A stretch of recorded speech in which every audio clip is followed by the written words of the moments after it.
Et donc plus vous avez une définition de la performance qui est clé, et plus en tant que manager ou que coach, vous êtes dans une posture de vous dire d'obséder sur aller chercher le numéro 10 dans chaque personne de votre équipe, plus vous allez avancer vers une bonne équipe qui performe. Il y a un autre pote qui m'a dit, mais Alexis, t'es idiot, il faut pas que tu coaches les grands groupes, parce que tu seras pas pris au sérieux, parce que t'as pas assez de choses.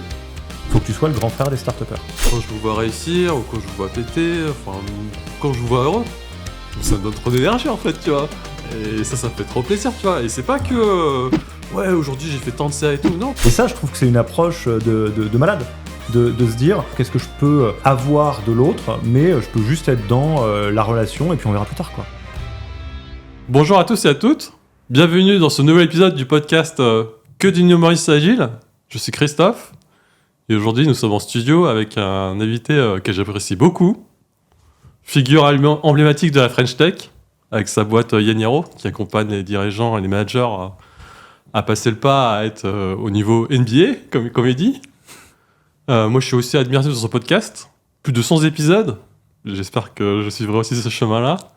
Et c'est aussi quelqu'un qui a très bon goût, puisqu'il m'a demandé de décorer le studio de podcast avec les jeux qu'il aime bien. La série des Dark Souls, et j'ai réussi à ramener le manga de l'Attaque des Titans. Donc Alexis, est-ce que tu peux te présenter rapidement ? C'est super sympa, Christophe. Moi, je suis trop content que tu m'aies invité, que ce soit la NBA ou les numéros 10. On va essayer d'être au niveau. Moi, je suis sûr que le podcast, il y aura vachement plus de 100 épisodes. Donc, Alexis, j'ai fondé Yaniro en 2018. Yaniro, c'est une boîte qui effectivement accompagne les startups et les scale-up françaises de la French Tech sur un sujet qui est assez particulier, qui est faire grandir les gens les plus importants de la boîte. Donc notre métier initial, c'était de faire du coaching de dirigeants pour les fondateurs et fondatrices.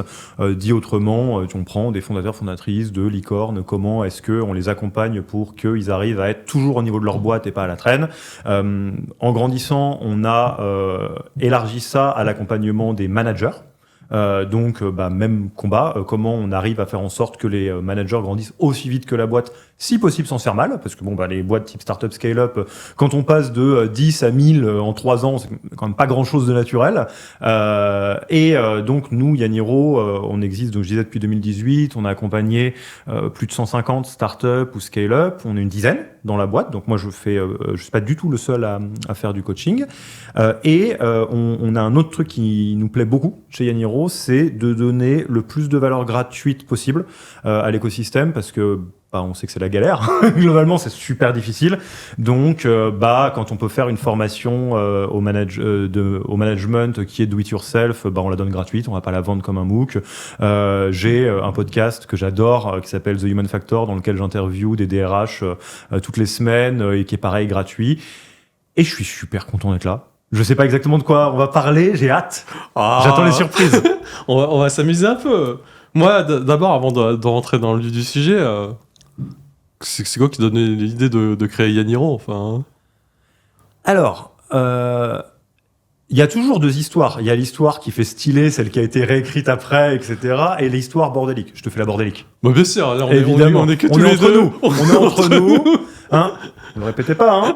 Voilà. L'histoire bordélique, c'est... Donc là, j'ai 36 ans. 2018 à peu près, j'ai 30 ans. Et il y a plein de choses qui se mettent en alignement les uns avec les autres. Le premier des trucs qui vient rentrer un peu en jeu, c'est que j'en ai plein le dos d'être salarié. Un truc peut-être que certains pourront reconnaître, hein, mais j'en ai plein le dos d'être salarié, et je vais le dire d'une manière qui est très positive. Je pense que je deviens chiant à manager, parce que j'aime bien faire mes bails, j'aime bien développer des trucs, et en fait je l'ai toujours fait. C'est-à-dire, je suis une caricature d'entrepreneur stand à limonade, comme disent les Américains. C'est-à-dire, quand j'étais gamin, j'avais des side projects, j'avais des side business. Quand j'étais ado aussi, quand j'étais jeune adulte, j'ai toujours fait des trucs. Quand j'étais en âge de bosser, mes side projects, c'était monter un cycle de conférences TEDx qui part comme un délire entre potes et qui termine dans le grand amphi de la Sorbonne devant des centaines de personnes avec une équipe de 40 personnes, et où je fais ok, d'accord, ça a pris une ampleur assez ouf cette affaire. Avant ça, c'était un peu la même chose, où j'ai eu un groupe de musique où au début on se disait on va juste gratouiller avec un pote, et puis après on fait le Trabendo, on fait des albums. Sérieux, t'as fait le Trabendo ? Ouais. C'est une de mes salles préférées. J'adore. Mais c'est charmé. Et en fait. T'as joué dedans, attends. T'as joué dedans à Non, mais Travendo? je faisais chanteur, guitariste d'un groupe qui a joué au Travendo. Mais attends, ton groupe il existe encore ou...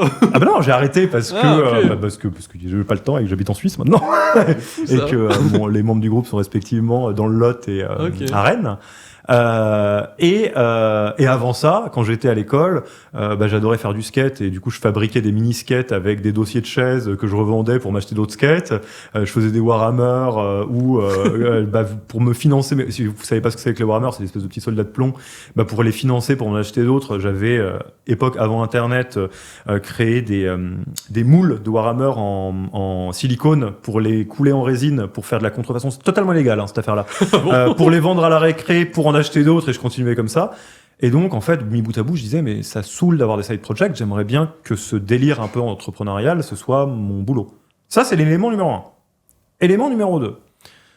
De formation, je suis psy. 5 ans de psycho à la fac. Là, je peux tout à fait mettre Christophe à l'horizontale pour lui faire parler de son père et de sa mère. On va pas le faire, promis. Mais je peux faire ça. Et vu que toute l'expérience que j'ai eue d'un point de vue professionnel, c'est une expérience qui est plus French Tech, Startup, parce que j'ai fait une séparation entre les études que je voulais faire et les boulots que je voulais faire, à 30 ans, je commençais à arriver dans un endroit qui était un peu embêtant, qui était que j'avais développé plein de compétences professionnelles, d'entrepreneuriat, de connaissances de la French Tech, parce que j'étais salarié de start-up, j'étais directeur d'incubateur dans un incubateur de la French Tech aussi. Et en fait, j'avais tous ces trucs-là et mes compétences de psy. La connaissance des sciences humaines, des choses autour de vraiment l'accompagnement, l'aide à la personne, et ces deux ne coexistaient pas du tout. Ça devenait un truc un peu rigolo où on disait ah bah Alexis en fait t'es psy, c'est marrant tiens en fait. Mais en fait, t'as fait des études pour les psychologues d'abord ou... J'ai fait des études de psycho parce que je suis pas assez bon pour faire des études de maths. Ok. En fait quand je suis arrivé en terminale, j'avais un amour énorme pour la logique et les maths. J'avais des très très très bonnes notes en spé maths, donc les trucs il faut redémontrer des théorèmes et choses comme ça, et des notes catastrophiques en maths standard, parce qu'en fait c'était apprendre des trucs par cœur, et j'ai une très mauvaise mémoire, Ouais. et je déteste bachoter. Je suis un peu un sale gosse quoi globalement. Et du coup j'ai eu mon bac avec 10,00001 de moyenne, absolument pas brillant, et je me suis dit il va falloir être réaliste, t'adorerais faire maths sup maths spé, mais t'as pas le niveau, tu vas pas être pris et ça marchera pas. Donc on va faire le deuxième truc que j'ai envie de faire, à savoir de la psycho, parce que j'adore les sciences humaines, comprendre comment les gens fonctionnent, etc. Et je savais en faisant psycho qu'il n'y avait pas de coïncidence directe entre les études que j'allais faire et le boulot que j'allais faire. Vu que j'avais l'habitude un peu entrepreneuriale, je me suis dit, je veux faire psycho parce que je veux faire psycho, et après on verra. Et en fait, quand je suis arrivé à la fin de psycho, les jobs de psychologue sont pas ceux qui m'excitent le plus. Je pense que je serai un horrible thérapeute. Je serai pas bon du tout, je suis trop bavard, globalement, pour faire simple. J'ai fait psycho du travail, mais je serai pas le meilleur RH. D'ailleurs, tous les RH que j'interviewe sont stellaires leur niveau par rapport à ce que je serais capable même d'envisager faire un jour. Et du coup, je me suis dit, fin de la fac, on va faire autre chose. Et en fait, j'ai trouvé une technique de renard pour faire des trucs dans la French Tech en n'ayant rien à voir avec le schmilblick, quoi. J'ai été le premier non école de commerce ou non ingénieur du Cap de Conseil qui était mon premier job. Parce que j'ai financé. On pourra en reparler si tu veux. Hein. Et donc, je me suis vraiment dit, c'est chiant, j'en ai marre d'avoir une partie de ce qui me plaît qui est la psycho, ou la science humaine en général, et une autre partie qui est le business. Et j'ai un pote qui m'a dit, tu te verrais vachement bien en coach. Je fais, c'est quoi coach? Attends, mais en fait, c'est psy du business. J'en mets. Pourquoi est-ce que je savais pas que ça existait, ça? Ça fait un petit truc dans ma tête. Je rencontre des coachs. Je me rends compte que tous les coachs ont le double de mon âge. Et je me dis, mais en fait, dans quel monde est-ce que le COMEX d'Air Liquide va accepter de se faire coacher par un minet de 30 ans, quoi? Ce à quoi il y a un autre pote qui m'a dit, mais Alexis, t'es idiot. Faut pas que tu coaches les grands groupes, parce que tu seras pas pris au sérieux, parce que t'as pas assez de cheveux gris. Faut que tu sois le grand frère des start-upers. Parce que là, même à 30 ans, t'es déjà vieux pour eux. Ce qui est vrai, globalement. Et c'est comme ça qu'est né Yaniro. Je me suis dit au démarrage, je veux monter quelque chose qui me permet de faire du coaching. Donc je me suis formé au coaching à HEC. Et je veux monter une boîte et pas juste être freelance de coaching. C'est pour ça que ça s'est direct monté comme une structure qui après a grandi. Outre que t'aimais pas les maths, c'est quoi qui t'a donné Non, mais le j'adore les goût? Ah oui, t'adorais les maths, mais tu disais t'avais pas les restas pour faire ça. C'est quoi qui t'a poussé un peu dans les sciences humaines? Enfin... Je sais pas, il y a peut-être des séries télé qui t'ont donné non, envie ou c'était comme ça, ou des voyages, je sais C'est pas anodin que je te parle des maths, Ouais. parce qu'en fait, ce qui me plaît le plus dans les sciences humaines, c'est le côté science. Ok. En fait, je suis moins intéressé par le développement personnel, par exemple, qui est la partie non scientifique de l'humain. Le développement personnel, c'est un gars ou une meuf qui a trouvé un truc qui fonctionne pour lui et qui en fait un bouquin. Et après, il fait du fric. C'est un peu méchant, mais c'est un peu ça quand même. On dénoncera personne dans ce On peut podcast. dénoncer Marie Kondo, on peut dénoncer le Miracle Morning, on peut dénoncer Atomic Habits, etc. Fun fact, là-dedans, il y a des bouquins qui sont chambés. Atomic Habits, Ouais. je l'adore. Sauf que ça marche pour moi et pas pour ma copine. Parce qu'on n'est pas câblé pareil. Développement personnel. Les sciences humaines, c'est les stats et les modèles scientifiques expérimentaux, la psychologie cognitive, c'est la neurobio qui te permet de comprendre comment ça marche un Christophe, comment ça marche un Alexis, comment l'interaction entre les deux peuvent se faire, comment ça marche une société, comment ça marche un groupe, comment ça marche une boîte, etc. Et ça, mais c'est hyper passionnant. Parce que l'objet d'étude est infiniment plus complexe que ce qu'on étudie dans les sciences dures. C'est pour ça qu'on appelle ça les sciences molles. C'est pas parce que la science est plus pourrie, c'est que c'est plus facile de comprendre comment ça marche un atome que Christophe. Globalement. Mais on peut quand même comprendre comment ça marche Christophe, et je trouve que c'est fascinant. Ça nous permet de comprendre tout un tas de trucs, ça permet de comprendre pourquoi il y a des trucs qui sont faciles pour Christophe, qui sont super durs pour moi, et inversement. Et je sais pas, et ça ouvre une forme de liberté de se dire, bah, j'essaye je sais pas, de faire une vie qui peut-être tourne autour de la pièce fixe du puzzle que je représente, quoi. Ah, moi, j'adore ce que tu racontes là. Franchement, moi, je l'avais dit dans le premier épisode du podcast sur YouTube avec Alex Viseo. Moi, au départ, j'étais développeur. Donc, pendant 15 ans, j'ai fait que ça. Et moi, j'aimais bien les voyages, tu vois. Et à force de voyager, de rencontrer du monde, m'ouvrir à d'autres cultures et des fois être dans la merde. Parce que quand tu vas dans des pays que tu connais pas la langue et que voilà, tu prépares pas, enfin, c'est l'aventure, tu vois. Ça m'a permis de développer des skills ou même d'aller vers les gens, en fait. Et c'est ça qui m'intéresse, en fait, tu vois. Mais l'exemple du voyage, il est cool parce que, en fait, plus tu prends l'habitude d'essayer de voir les gens pour ce qu'ils sont avec leur mode de fonctionnement, plus t'arrêtes de faire des choses idiotes. Parce que, prenons un exemple. Demain, toi et moi, on prend notre sac à dos, on va en Iran. Ok. J'imagine que tu parles pas la langue, moi je la parle pas, et qu'il y a plein de coutumes qu'on comprend pas là-bas. Si vous êtes déjà allé en Iran, par exemple, il y a un truc qui est très très particulier, c'est que il y a beaucoup de gens, typiquement des gens qui ont un taxi ou un truc comme ça, qui vont refuser votre argent.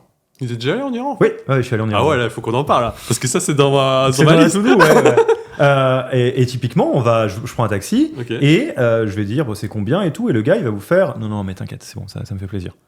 Et en fait, il y a toute une culture qui est très spécifique, sur laquelle il y a une chorégraphie qui se met en place, dans laquelle tu es censé insister pour payer quand même, parce qu'évidemment, c'est son métier, évidemment que tu dois le payer. Mhm.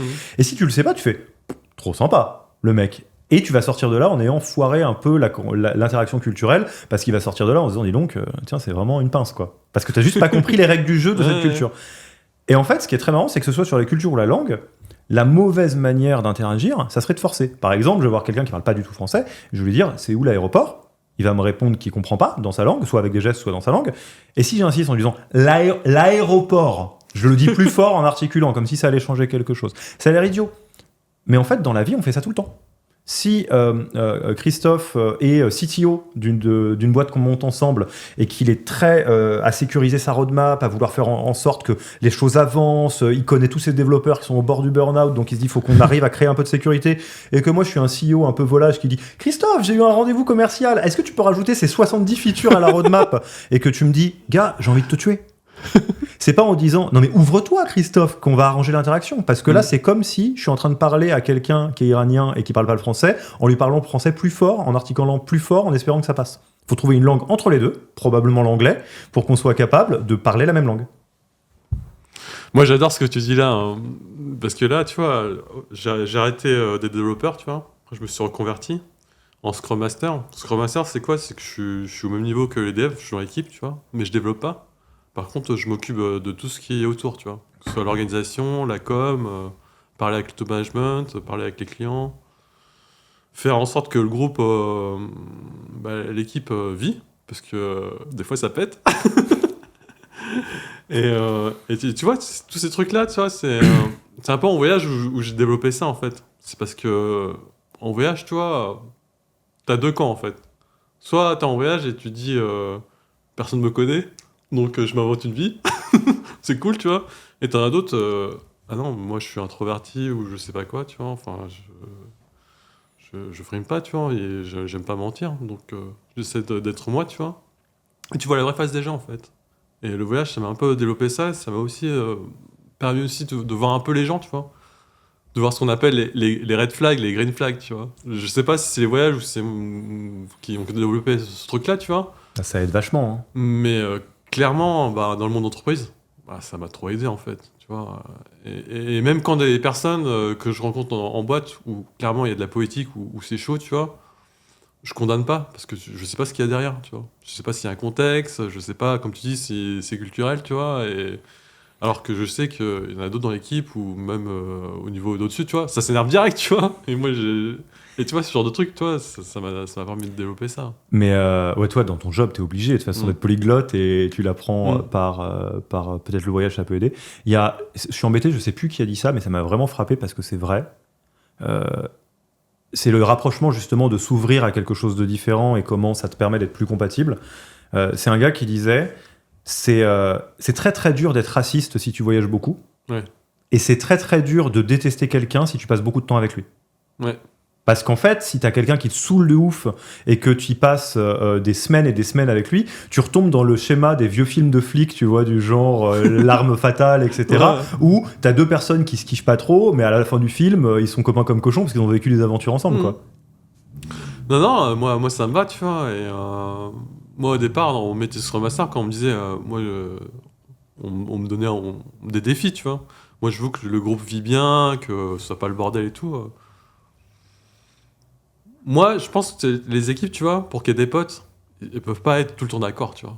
Et c'est obligé d'avoir des frictions, tu vois. Mais pas à se mettre dans la gueule, tu vois, en respectueux, tu vois. Par contre, il faut qu'il y ait des débats, des idées, tu vois. Et donc, tu vois, ça c'est super intéressant. Et je suis sûr que bah, quand tu as créé Yaniro, je pense que tu as plein d'exemples de friction ou de... Dans ma boîte ou que j'ai vu? Non, que tu as vu. Bon, les deux d'ailleurs. D'ailleurs, bah, partons sur ça, tu vois. Toi, tu m'as dit que tu accompagnais justement les dirigeants de start-up qui viennent vers toi. C'est quoi le truc? Il y a un besoin? C'est parce que ça grandit trop vite ou ils n'arrivent pas à gérer les gens? C'est quoi le truc? En fait, tu l'as dit en intro, le petit univers qu'on aime bien utiliser, c'est l'univers de la NBA. Ouais. Je vais faire un petit crochet là-dessus. On peut jouer à un sport avec des ambitions différentes. Le basket, c'est le basket, avec des règles, etc. Mais on peut aller se faire un petit match de basket ensemble, un dimanche, sans prétention. On s'amuse bien, on compte les points, on les compte pas, peu importe. On peut essayer de jouer au basket en s'améliorant. Pourquoi pas? Parce que ça nous fait triper et que l'amélioration, c'est une fin en soi. On peut dire, je veux viser la NBA. La NBA, c'est autre chose. Ça veut dire qu'il n'y a personne qui est au-dessus. Ça veut dire que, globalement, on est au niveau max de ce sport. Il y a quelque chose qui est difficile à comprendre. Je pense que là, en 2024, on l'intègre mieux. C'est que le jeu Startup Scale-Up, par définition, c'est la NBA de la construction de business. C'est-à-dire que Yaniro, pour prendre cette boîte, qui est une boîte qui est autofinancée, qui n'a pas d'actionnaires, qui a une dizaine de personnes, c'est pépère, hein. C'est pas la NBA. Moi, je me lève pas le matin en ayant une boule au ventre de stress parce que je suis pas censé faire x10 sur les objectifs. Moi, je joue au basket tranquille. J'essaye de m'améliorer. On essaye de s'améliorer. Mais ça roule. On pourrait appeler ça un lifestyle business. Ok. La NBA en version business, c'est les startups et les scale-up. C'est on va te mettre du financement pour que tu sois boosté aux hormones. Et le but du jeu, c'est d'être légendaire. Tu ne fais pas une boîte comme Doctolib, comme Conto, comme Blablacar en te disant « j'espère que ça va le faire ». C'est pas structuré comme ça. C'est structuré pour qu'on mette de la nitroglycérine dans le moteur et que tu pètes les scores ou que tu pètes en vol. L'un ou l'autre, très vite. C'est parce que c'est financé par du capital risque. Et on pourra en parler si tu veux, mais le capital risque fait que ce qu'il y a de très important dans le monde startup, c'est il y a des investisseurs qui ont mis de l'argent et qui espéraient bien un gros multiple à la fin. Donc le but du jeu, c'est pas d'avoir un truc qui marche et d'avoir 30% à la fin de l'année, c'est de faire x100. C'est comme les cryptos, si tu veux, globalement, sinon tu joues pas. Une fois que tu as dit ça, ça veut dire que toi, tu es dans une boîte, quand tu es founder, dans lequel tu sais que tu es en train d'essayer de faire du rodéo de licorne et que ça va très mal se passer. La position par défaut d'une licorne, c'est mort, c'est pas vivant. C'est pas parce que tu vois tout un tas de levées de fonds sur Madness ou sur Welcome to the Jungle que c'est la norme. C'est pas du tout la norme. Ça, si c'est 1%, c'est le bout du monde, tu vois. Et même quand tu arrives à passer les stades, tout est horriblement difficile. C'est-à-dire que tu vas devoir faire tout un tas d'erreurs alors que t'es primo founder, t'as jamais vécu ça, tu vas devoir l'apprendre vitesse, mais vitesse 5G, quoi. Tu découvres que tu vas devoir faire en sorte que ta boîte, elle double, elle triple de taille régulièrement, tu vas prendre des risques de maboule, tu vas avoir du fric que tu vas devoir dépenser le plus vite possible, et juste après, on va te dire « Ah, bah en fait, non, il y a une crise économique, donc maintenant, ça serait bien que tu sois rentable. » Quoi ? Mais on n'avait pas prévu ça du tout. Oui, mais on empêche que c'est ça qu'il faut faire. Et en fait, une fois que tu as dit ça, bah, ça veut dire que c'est normal que ces gens-là, ils aient besoin de coachs, d'athlètes de sport de haut niveau. T'es obligé. Comment tu veux ne pas péter en vol sans ça ? Parce que sinon, ce que ça veut dire, c'est que si tu n'es pas toujours un cran plus haut que ta boîte, soit tu la freines, soit tu passes dans la machine à laver et tu te fais broyer. Et ça, on a beaucoup glamourisé les startups, donc on a l'impression que les startups, c'est des boîtes qui sont hyper innovantes, hyper fun, bonne ambi, etc. Ouais, c'est peut-être plus fun qu'une boîte à la défense, ça j'en sais rien, mais c'est invraisemblablement plus hardcore aussi. Et ça, tout le monde n'a pas forcément envie de jouer à ce jeu-là, et ceux et celles qui ont envie de jouer à ce jeu-là, toute l'aide qu'ils peuvent avoir, elle est bienvenue, hein, parce que ça devient un jeu NBA qui est comment on te pousse à l'extrême limite sans que tu te blesses, parce que si tu te blesses, tu feras pas le championnat. Et le jeu startup, c'est celui-là. Et pour ça, il faut des coachs. Ouais, moi j'aime bien ce que tu dis là, parce que si tu veux progresser, tu vois, moi je suis comme toi, je coach l'équipe, toi aussi t'es coach. Pour progresser, j'ai besoin d'être coaché, tu vois. Obligé. Et toutes les personnes, justement, ces founders que tu accompagnes, tu vas pas leur apprendre à faire leur boulot, tu vois, ils le savent, tu vois. Par contre, toi et moi, et surtout toi, tu vois, t'as passé beaucoup de temps à faire de la com et de la psychologie dans l'humain, tu vois. Et tu sais qu'à un moment donné, tu vois, il y a des blocages, tu vois. Il y a des blocages et des fois, ces personnes-là, tu vois, elles le voient pas. Elles le voient pas parce que, comme tu dis, ils sont la tête dans le guidon, ils ont des objectifs de fou à atteindre, tu vois, et ça, c'est chaud. Et justement, comment tu t'accompagnes ces gens-là Comment ça se passe Comment ça se passe une séance de coaching avec Alex c'est hyper anti-spectaculaire. Mais en fait, je réfléchissais à ce que tu dis parce que c'est juste... y a un truc qui est drôle dans le coaching, c'est que t'as pas besoin d'être meilleur que Michael Jordan pour coacher Michael Jordan. C'est pas à ça que ça sert un coach. Le coach, c'est pas un mentor, c'est pas quelqu'un qui est censé t'amener aussi loin que lui. C'est quelqu'un qui est capable de trouver les bonnes configurations pour que tu te dépasses. Et ça, c'est tout le cas de ton équipe. T'as pas besoin d'être meilleur que tous les membres de ton équipe, ça sert à rien. C'est pas ça. T'as besoin d'être capable de les amener à leur maximum potentiel. Et en fait, on fait ça par une triple asymétrie de position. Je m'explique. La première asymétrie, c'est que eux, ils sont dans le système et moi, je suis dehors. C'est aussi con que ça. Et ça, tu vois très bien ce que ça veut dire. On a un bénéfice de ma boule à être en dehors du système. Mon coach ou mon psy, des fois, il spot des trucs où je fais « Non mais c'est d'une évidence. » Oui, mais je suis dedans. Bien sûr. Comment tu veux que je fasse autrement ? Donc, ça, c'est la première asymétrie. Quelqu'un qui n'est pas dans le système voit des choses que les gens dans le système ne voient pas systématiquement. Et c'est ce qui fait que si demain, vous avez une maxi-épiphanie, chez le psy ou tout seul, ça peut arriver, normalement, si vous en parlez à votre famille, à vos potes, tout le monde le sait déjà. Tu vas dire « Ah, mais en fait, il se passe ci, ça. » Et tout le monde va faire « Oui. » Parce qu'ils sont au courant avant vous. Bon. La deuxième asymétrie, c'est qu'effectivement, j'ai les compétences qui vont avec ça. Je sais comment amener les gens à un endroit ou à un autre. Je sais comment comprendre un peu leur range de potentiel. C'est juste mon travail, ça. Et la troisième asymétrie, c'est que des situations qui sont la pire journée de leur vie, moi, c'est ce que je fais du lundi au vendredi avec tous les gens. Je le vis pas, personnellement. Mais je suis comme un pharmacien qui a quelqu'un qui vient voir... je suis comme un pharmacien où il y a quelqu'un qui vient le voir en disant « Je sais pas ce qui se passe, je me sens tellement mal, j'ai de la fièvre, j'ai la gorge qui gratte, est-ce que c'est grave et tout ?» Non, vous avez un rhume, c'est l'hiver. Normal. Et en fait, tous les coachings que j'ai démarrent plus ou moins comme ça. Je vais avoir un coaché qui va me dire, un dirigeant, un CEO de start-up, « Ah là là, en fait, je sais pas comment déléguer parce que je suis hyper contrôlant et ça tourne en boucle et tout. » Ok, est-ce qu'ils sont forts les gens dans ton équipe ou pas ? Je sais pas trop, qu'est-ce que tu veux dire ? Est-ce que si tu savais comment leur déléguer, tu serais confiant sur le fait qu'ils peuvent le faire vachement mieux que toi ? Non. Bon, ça veut pas dire que tu as un problème pour déléguer, ça veut dire que tu n'as pas des gens au niveau. Comment on les amène au niveau ? Ah, mais j'avais jamais réfléchi au fait que pour déléguer, fallait que les gens puissent le faire aussi bien que je l'aurais fait. Si, bien sûr que si. Et ça, eux, ils peuvent pas le voir, moi je le connais.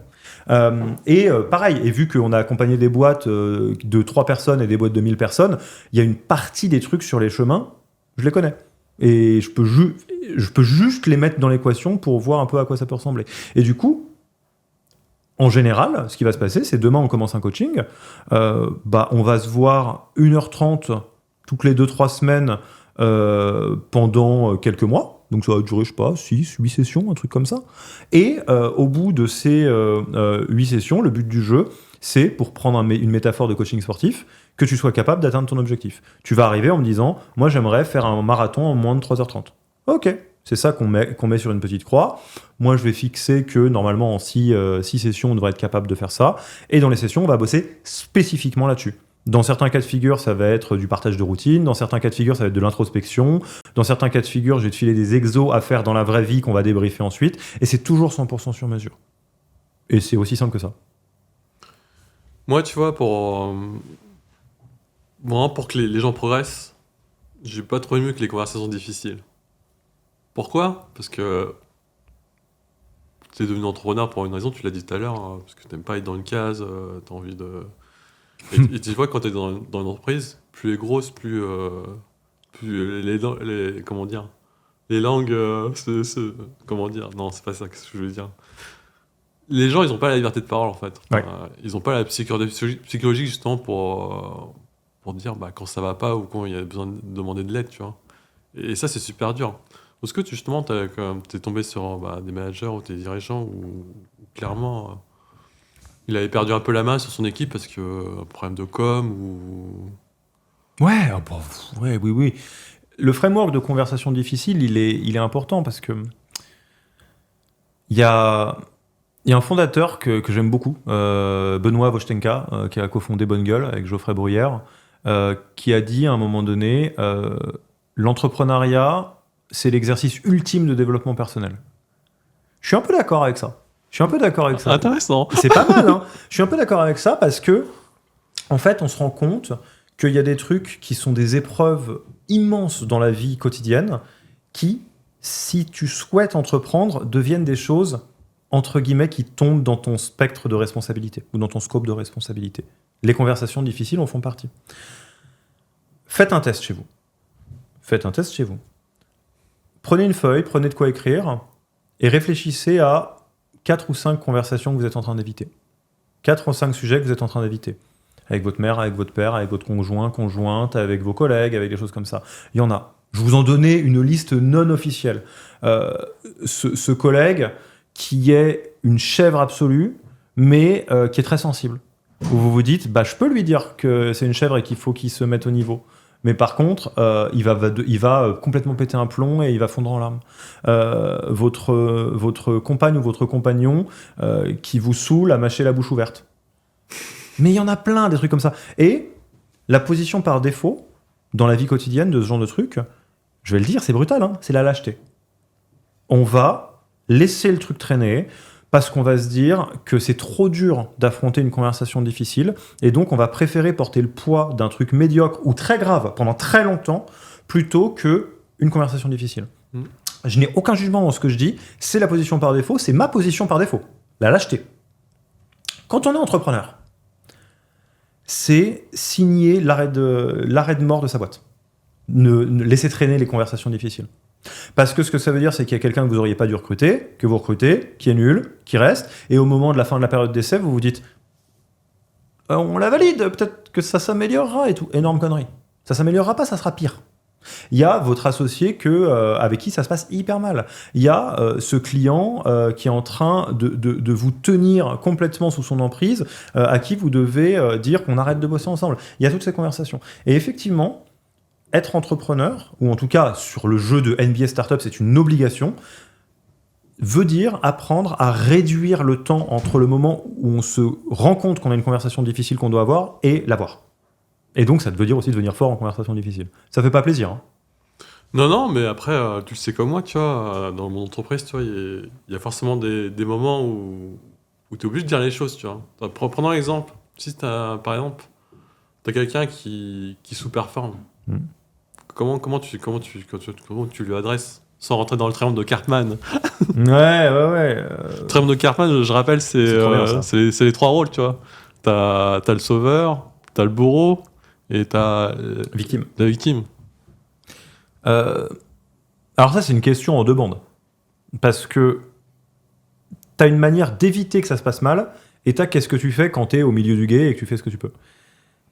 Moi, une technique que j'aime bien, que je recommande, qui n'empêche pas que ça va être affreux, hein, mais au moins ça va être affreux pendant un temps court, c'est faites l'exercice de vous demander c'est quoi les conversations que vous évitez.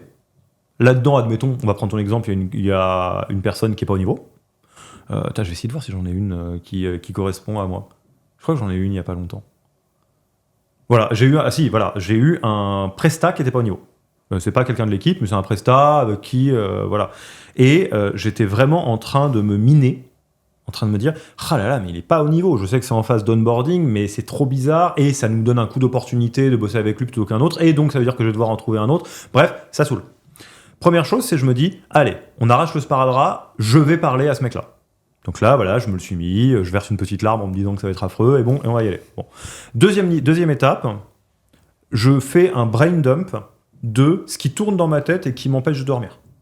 Donc là, je vais mettre en vrac tout ce que j'ai en tête à propos de cette situation, que ce soit juste ou pas. Spoiler alert, c'est pas juste, en général. En tout cas, c'est bordélique. Et après, de ce truc-là, j'essaye de raffiner le truc jusqu'à ce que ça ressemble à un tweet. Je peux pas te dire mieux, ou un post LinkedIn. Je le raffine, et après, ça donne telle personne s'était engagée à faire ça, on l'a échangé par écrit, elle ne l'a pas fait, et il y a un coup d'opportunité trop fort à laisser trop de temps se dérouler pour voir si la personne va faire ses engagements. Et ça, je book un rendez-vous le plus tôt possible, et je lui dis exactement ça. J'ai ma petite phrase avant la visio, je fais « Ok, je vais l'appeler Ludovic, il s'appelle pas Ludovic. Ludovic, tu m'avais dit que l'engagement du contrat c'était X, tu n'as pas fourni X, on s'était donné une période de temps pour tester, on a dépassé cette période, je peux pas continuer plus longtemps parce que ça veut dire que non seulement tu délivres pas ce que tu es censé délivrer, mais en plus, pendant ce temps, je bosse pas avec quelqu'un qui est capable de délivrer le truc, #coup d'opportunité. » Qu'est-ce que t'en penses de ce truc-là ? Non, bah justement, on échappe au triangle de Cartman avec ça, tu vois. Mais en fait, c'est comme je fais avec mes clients, tu vois. Il y a toujours une co-construction, en fait. Il n'y a pas le sachant ou l'apprenant, tu vois, ou fais ça parce que c'est le mieux à faire, tu vois. Il faut en discuter, il faut avoir la conversation justement difficile et se mettre d'accord, tu vois, sur des objectifs, mais en commun, tu vois. Et moi, ce que j'aime bien dans les équipes que j'accompagne, tu vois, c'est que elles se définissent elles-mêmes les règles qu'ils ont définies. Parce que quand elles les définissent elles-mêmes, tu vois, ils sont, comment dire, accountable, tu vois. Enfin, si ça marche, beau gosse, tu vois. Tout le monde est fier, tout le monde est content de nous. On est fier d'avoir bossé comme ça parce qu'on a mis nos règles, c'est super, tu vois. Et quand ça marche pas, parce que des fois ça marche pas, tu vois, ok, bah là on a merdé, c'est pas la faute d'un tel ou un tel, on a émis ces règles-là, et là je pense que ça marche pas, il faut changer, tu vois. Et ça, c'est un très bon point que tu soulèves, qui fait la connexion avec ce que je voulais dire sur comment on évite. Parce que ça, c'est typiquement un cas de figure dans lequel on va essayer de sauver les meubles. Ouais. En fait, tu as tout à fait raison, on peut être dans une co-construction très forte, très tôt, qui permet d'éviter cette situation. Je reprends mon petit framework de sport de haut niveau. Il y a un documentaire, si vous ne l'avez pas vu, regardez-le, sur Netflix, qui s'appelle Cheer. C'est sur le cheerleading. Donc c'est ce que vous imaginez, des pom-pom girls et des pom-pom boys qui virevoltent comme pas possible, mais à un haut niveau. C'est ma boule en termes de performance physique, le niveau d'exigence est insane. Et c'est 2 saisons sur les coulisses de la meilleure équipe des États-Unis, de cheerleading. Qu'est-ce qu'on comprend là-dedans ? Ce qu'on comprend, comme tu le disais Christophe, c'est que tout va dépendre du framework de performance qu'on fixe en amont. Si on s'est fait un deal de dire nous sommes une équipe de haut niveau, le but du jeu c'est d'être les meilleurs des meilleurs, tu es obligé de faire 2 trucs pour que ça marche. Tu es obligé d'avoir un esprit d'équipe extrêmement aiguisé, Tu peux pas avoir de cow-boy. C'est pour ça que des fois, tu as des sportifs de haut niveau qui sont très forts individuellement, mais qui sont ingérables et que dans les mercatos, tu peux pas les mettre dans une équipe parce qu'ils valent pas leur pesant de cacahuètes, globalement. Tu parles de Mbappé? Je ne parle de rien du tout. Je rigole, hein. Je ne me permettrai pas. Et tu dois être super fort. Toi, tu dois être au niveau de l'équipe. Parce que sinon, on n'atteint pas les objectifs. Et c'est là où, en fait, tu sors d'un framework, c'est reprenons mon exemple, ou ton exemple, de n'importe quelle équipe, et où vous vous dites, on va être à un niveau insane élevé. Ok. Premier niveau, définir ce que ça veut dire insane élevé au niveau de l'équipe. Champions League, on est censé gagner le match, marquer plus de buts que l'adversaire, je peux pas te dire plus simple. Deuxième niveau, qu'est-ce que ça veut dire pour chaque personne dans l'équipe? Toi, t'es au cage, arrête des balles. Je peux pas te dire mieux. Et là, une fois que tout est hyper clair, tu rentres dans l'autonomie de chacun, les compétences de chacun et le travail du coach, qui est potentiellement le manager, de se dire comment je mets que des numéros 10 dans ma team. Et pour avoir des numéros 10, il faut les développer, il faut aller chercher le potentiel de numéro 10 de chacun. C'est pas juste t'achètes un numéro 10 et puis il se débrouille. C'est pas comme ça que ça marche. Et du coup, c'est là où tu tombes sur un truc qui est fantastique, qu'on voit dans Cheer, c'est pour ça que je vous parlais de ça. Si la définition de la performance est hyper claire, que la dynamique de l'équipe et du collectif est hyper saine, et que tout le monde est en train de se soutenir, et que le coach est dans une position où on sait c'est quoi le niveau de performance attendu, et je vais tout faire pour t'amener à être le numéro 10 qui est en toi, quand les gens sont en sous-perf, ils sont juste déçus. Mais ils vont pas se dire « Ouais, mais c'est pas de ma faute, etc. » Gros, t'es au cage, t'arrêtes pas de balle. Je peux pas te garder dans l'équipe.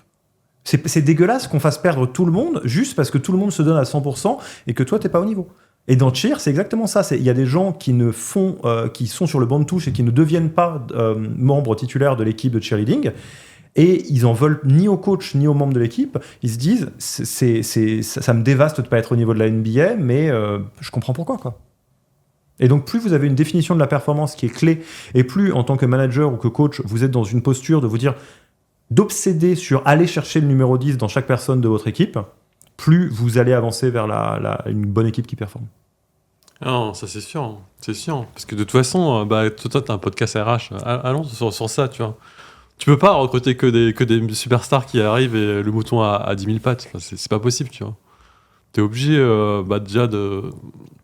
déjà, t'as une entreprise ou une équipe, tu vois, qui est déjà là, tu vois. Donc, quand t'es nouveau, il faut que ça matche. Et si, par exemple, t'es une diva, tiens, prenons l'exemple de la diva, tu vois. Si t'es une diva et que t'arrives, mais diva dans le sens où t'es trop fort, tu vois, au niveau compétences et tout. Par contre, si ça colle pas avec l'état d'esprit de l'équipe, tu vois, ça pourra pas marcher, enfin. Ça, c'est l'exemple Mbappé. En l'occurrence. Mais... Moi, je pense qu'au Real Madrid, il marchera. Mais ça dépend du cas, en fait. Je n'ai pas d'avis. Mais prenons cet exemple-là. Les gens vont faire des shorts, on va se faire défoncer. C'est pas grave. C'est pas très grave. Moi, en tant que supporter de Marseille, je suis à l'aise de parler d'Mbappé. C'est pas très grave. Non, mais Mbappé, tu vois, au PSG, ok, c'est la diva. Par contre, le gars, il fait le taf. Il n'y a pas de souci, tu vois. C'est une question de contexte. C'est une question de contexte, en fait. C'est les divas sont la meilleure manière de mettre un manager ou une manager en burn-out. Je peux pas te dire mieux que ça. C'est des situations... moi, je te jure, ça me rend malade. Parce que moi, je vois des managers toute la journée. Et l'image générale, c'est ouin pauvre salarié et membre d'équipe, méchant manager. Mais réveillez-vous. Vous êtes dans une équipe, vous managez une équipe, vous avez une diva. C'est quoi une diva? C'est quelqu'un qui est super fort, alors des fois même pas, mais bon, on va dire qu'il est super fort, et qui est invivable. Le cas que je vois de plus en plus dans les startups, c'est le petit génie de l'IA, parce qu'on s'est dit ça serait bien de faire de l'IA, donc on a pris un profil un peu recherche, parce qu'on a eu un peu de crédit un peu recherche, donc on a eu genre 500 000 balles de crédit un peu recherche, ça tombe bien, et puis on sait pas trop quoi en faire. Cette personne sait qu'elle est indispensable parce qu'elle connaît le crédit un peu recherche, et elle sait que la boîte rely sur l'IA, et est insupportable. Elle ne fit avec personne, elle est arrogante, des fois elle vient pas à l'heure, elle vient pas et tout. J'ai déjà eu quelqu'un dans les équipes qui était vraiment juste insultant avec les autres membres de l'équipe, qui disait écoutez, revenez me voir quand vous aurez 162 QI, quoi. C'est des vrais trucs. Et toi, t'es là, t'es manager, et tes boss ou ta RH t'a dit tu sais, Ludovic, je garde Ludovic, hein, en fait, on peut pas trop le virer. Donc, tu sais, ce qui serait une vraie preuve du fait que tu es un bon manager, ça serait que tu arrives à l'embarquer, à faire preuve de collaboration avec le reste de l'équipe. Ça, c'est une situation managériale, échec et mat. Vous êtes foutus. Vous êtes foutus. Vous ne vous en sortirez pas. Parce que la seule manière de gérer une diva, c'est de se donner toutes les chances que ça marche avec l'équipe. Donc vous faites tourner le Rubik's Cube jusqu'à ce que Mbappé arrive à collaborer avec les autres. Et si Mbappé ne collabore pas avec les autres et que vous avez tout essayé, eh ben on arrête là.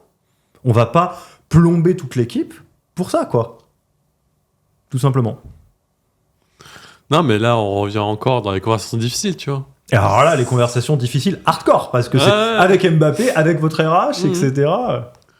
Il y a aussi le fait de franchir un cap. Dans le sens, là, il faut du courage.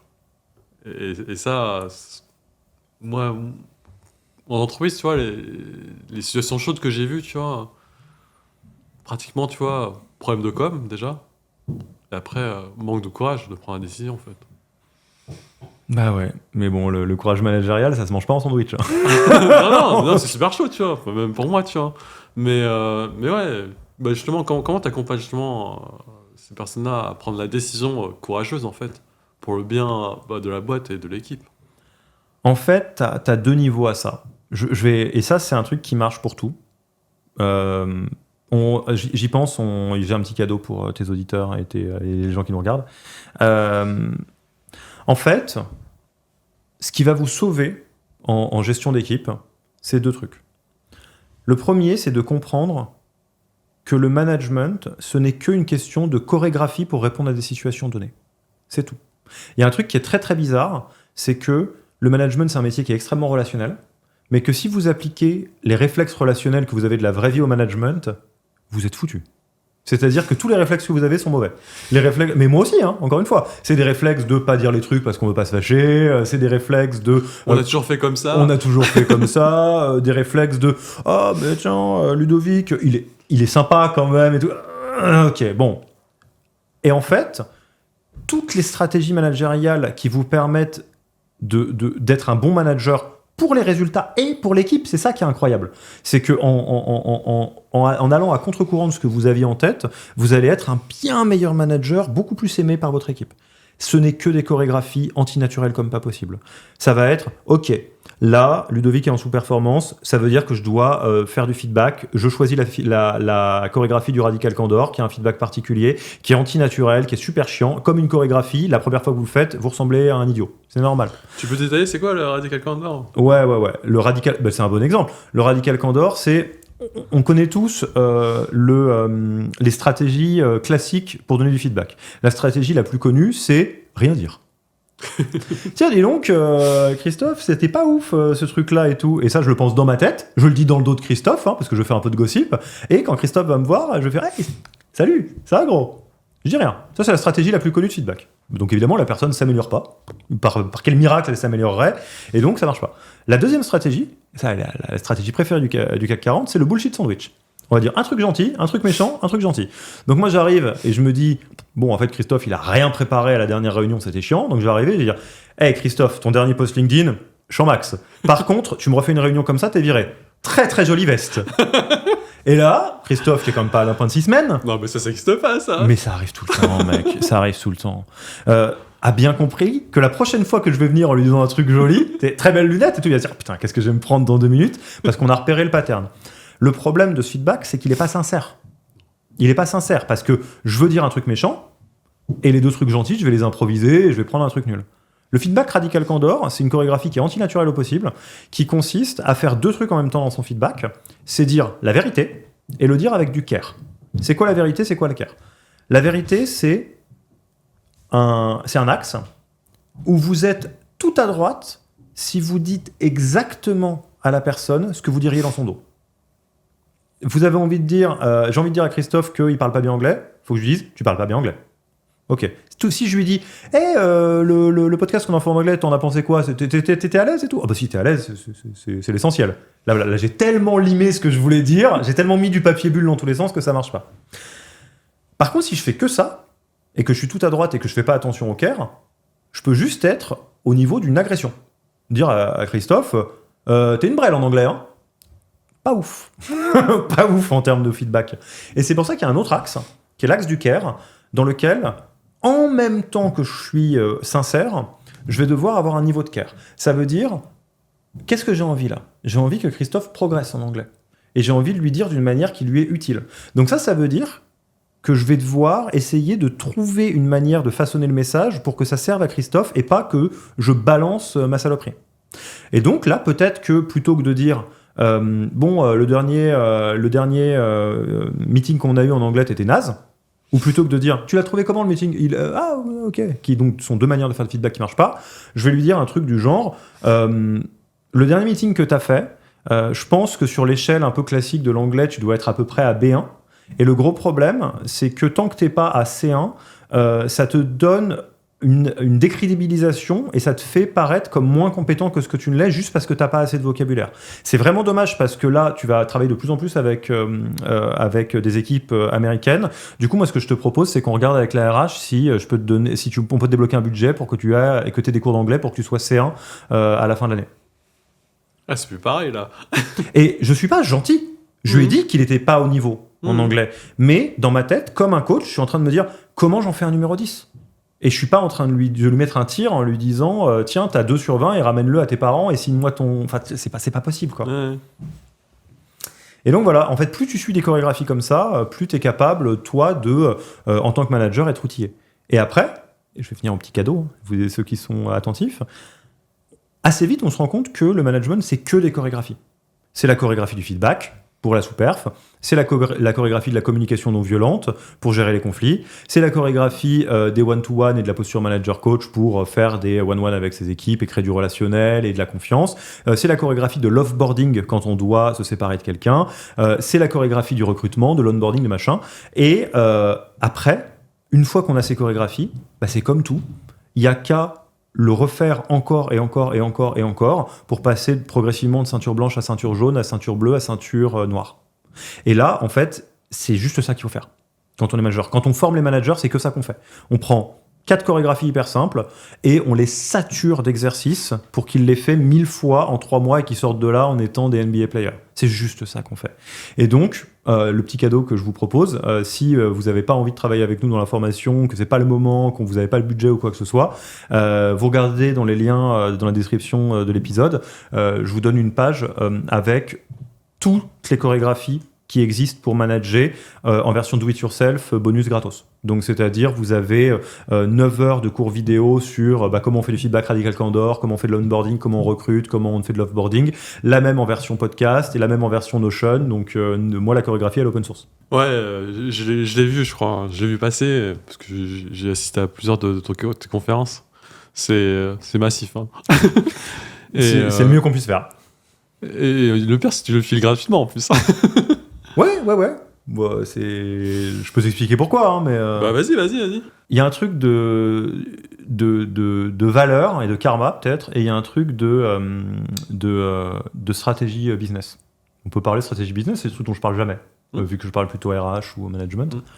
Donc, pour remettre un peu le truc, on a créé l'outil qu'on considère être le meilleur pour s'auto-former au management ou former ses managers pour qu'ils deviennent des meilleurs managers. C'est massif, ça nous a pris un temps débile à faire parce que c'est 9 heures de cours vidéo, 9 heures de cours podcast, du Notion, etc. Et ce qu'il y a comme chorégraphie, c'est les chorégraphies qui viennent des 100 meilleures startups de la French Tech. Donc, c'est même pas des trucs qu'on a imaginés ou qu'on a lu dans des bouquins, c'est des trucs qu'on a vus qui faisaient la différence entre les startups qui surperforment et celles qui sous-performent. C'est un boulot qu'on a fait sur ces 5 dernières années, hein, globalement. Au moment où on a construit ça, on l'a construit comme une offre. C'est une offre, le truc. Et on s'est dit, qu'est-ce qu'on en fait ? Comment on le price ? On a regardé un peu les benches. Globalement, c'est un truc, selon comment tu le regardes, tu peux le pricer entre 1000 et 2500 euros. Et en fait, on a décidé qu'on allait le donner gratos. Parce que, 2 choses. La première, c'est, en termes de karma, moi, j'ai vraiment un truc du give first. Tout ce qu'on peut faire pour aider la French Tech, sincèrement, on le fait. La North Star métrique de Yaniro, c'est pas le chiffre d'affaires. c'est le nombre de managers qui sont level up, le nombre de fondateurs, fondatrices qui sont level up, le nombre de boîtes qu'on a rendues plus alignées, parce que ça a un effet qui se coule de ma boule, où les résultats sont là, les gens dans la boîte vont bien, les équipes vont bien, les actionnaires sont contents, mais que demande le peuple, quoi. Donc ça, c'est la première raison. C'est juste, il y a plein de gens, ils peuvent pas mettre... nous, former les managers, c'est 2 900 €, former un manager. Les gens, ils peuvent pas. Ok, ces gens-là, vous faites-le. Faites-le sans nous, et puis il n'y a pas de problème, vous reviendrez plus tard. Faites du fric, revenez quand vous aurez cet argent-là. Et la deuxième raison pour laquelle on fait ça, c'est que je pense que c'est la manière la plus simple de réduire la hauteur de la barrière qui consiste à bosser avec nous. Qu'est-ce que ça veut dire bosser avec Yaniro ? Si le premier truc le moins cher, c'est 60 000 balles, ça veut dire qu'il y a beaucoup de gens, cette barre, elle fait flipper, quoi. Attends, ça veut dire que je prends un risque à 60 000 balles. Bosser avec nous, la barrière la plus basse, c'est 0. Vous regardez la formation, vous regardez ce toolkit, vous le filez à vos managers, vous le filez à vos collègues. Si ça vous a apporté de la valeur, écoutez, on est prêt à vous recevoir plus tard. Là, tu me tends la perche. Là. On va aller un peu sur la com, tu vois. Toi, en tant que dirigeant d'entreprise, pourquoi tu postes sur les réseaux sociaux ? Il y a 2 raisons. Donc ouais, je poste pas mal sur LinkedIn. Enfin, pas mal, je sais pas si c'est bien, mais en tout cas, je poste beaucoup. Il y a 2 raisons.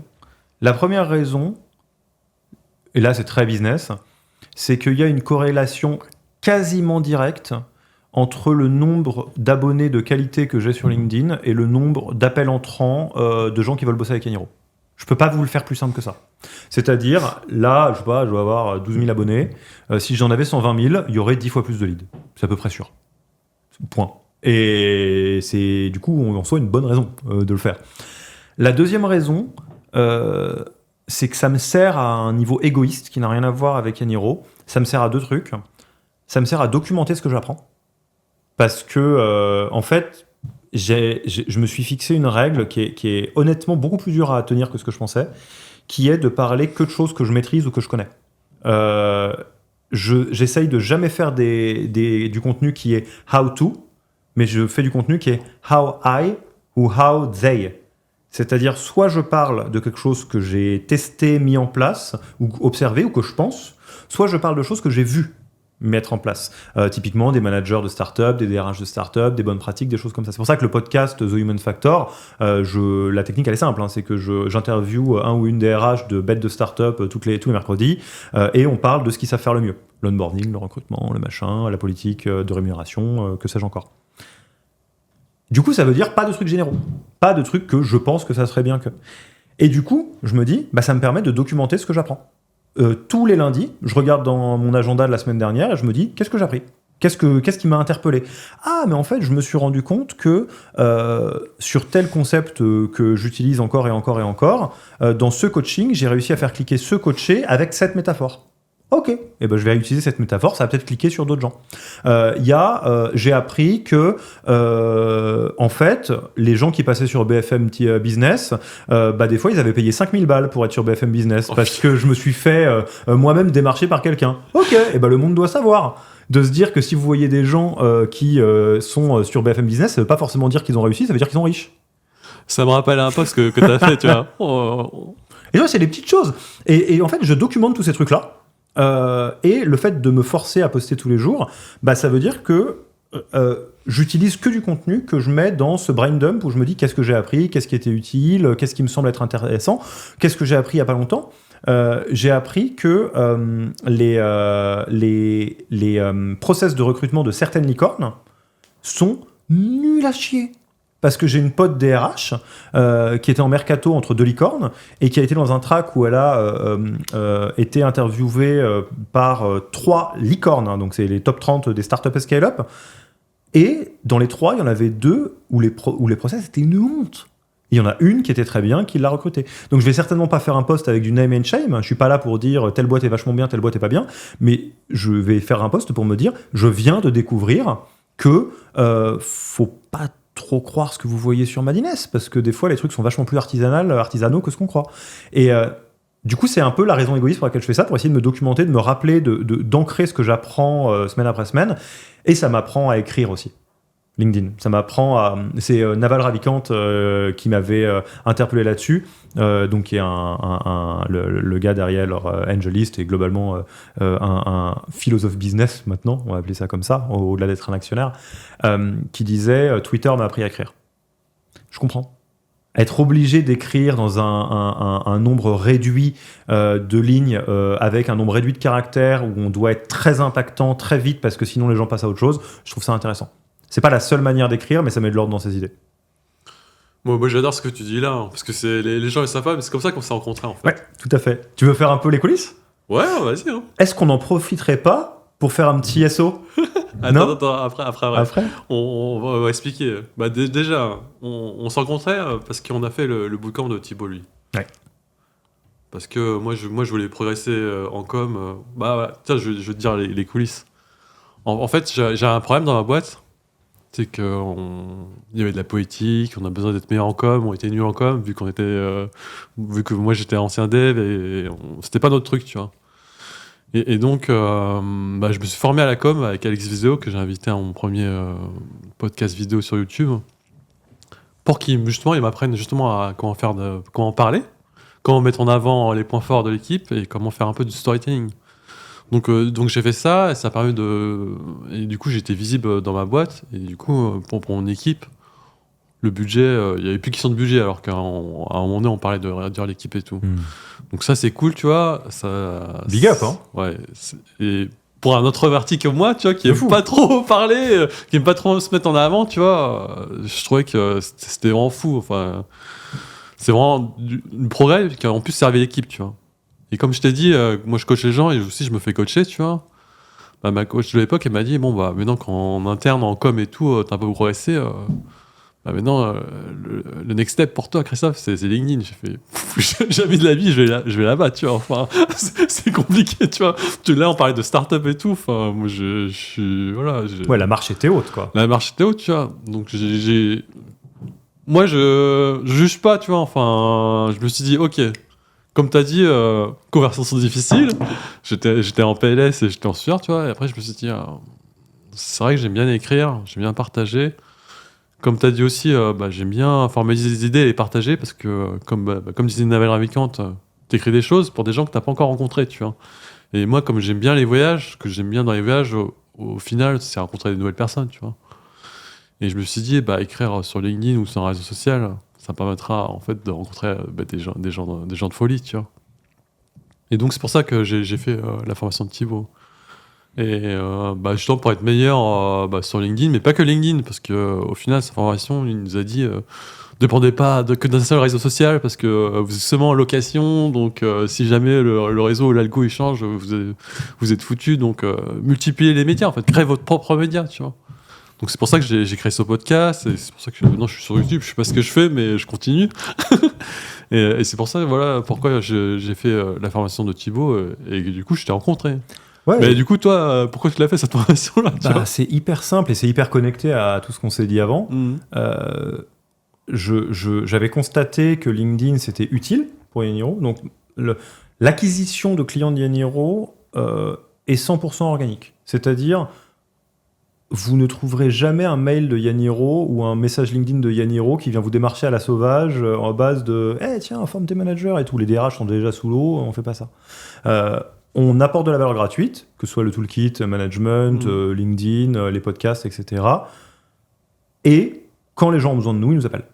Et donc, voilà, le fait d'être sur LinkedIn et de vraiment documenter ce que j'apprends, ça me permet aussi de re-rendre ce que moi je comprends et d'attirer, entre guillemets, des gens qui sont visiblement alignés avec ça, ce qui est assez utile. Et ça, c'était l'intention, mais après, j'étais ceinture blanche, quoi. C'est-à-dire, une fois que tu sais ça, j'échappe pas à la règle que je vous donnais juste avant, à savoir il faut comprendre les bonnes chorégraphies et le faire 100 000 fois. Donc, au début, j'ai essayé de le faire tout seul, au moins pour développer une habitude. Je suis passé de ceinture blanche à ceinture jaune. Et après, j'ai dit, bon, elle est où la ceinture noire ? La ceinture noire, elle est avec un sensei, quoi. Parce que ça sert je fais du coaching, moi. À quoi ça sert de se galérer tout seul pendant 3 ans à tâtonner plutôt que d'apprendre à le faire en 3 mois ? Et Thibaut, qui n'est pas un coach, mais plutôt un mentor, on va dire ça comme ça, ou un professeur, joue parfaitement ce rôle. C'est-à-dire avec la même triple asymétrie où lui il connaît les rouages dans l'échographie, il peut me dire bah ça marche bien, ça marche pas, ça marche pas, hein, et il peut regarder le truc de l'extérieur en disant mais c'est nul à chier ça Alexis là, c'est vraiment pas bien là. Et moi je le relisais avec lui derrière mon épaule, je fais c'est vrai que c'est pas ouf là maintenant que tu me le dis. Ah non, mais il nous a défoncé. Hein. Mais comme il a dit, il est là pour dire pour qu'on progresse, tu vois. Et moi je trouvais ça fou parce que justement on peut en parler, tu vois. Dans notre promo, tu vois.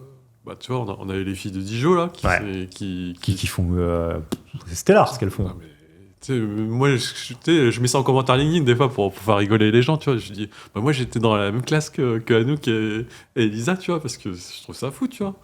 Et il y avait pas que les filles de Dijon, il y avait aussi Laura Châtel qui a justement sa marque de coco, tu vois. Et elle, les gens ils le savent pas, c'est elle qui m'a aidé à sortir mon podcast.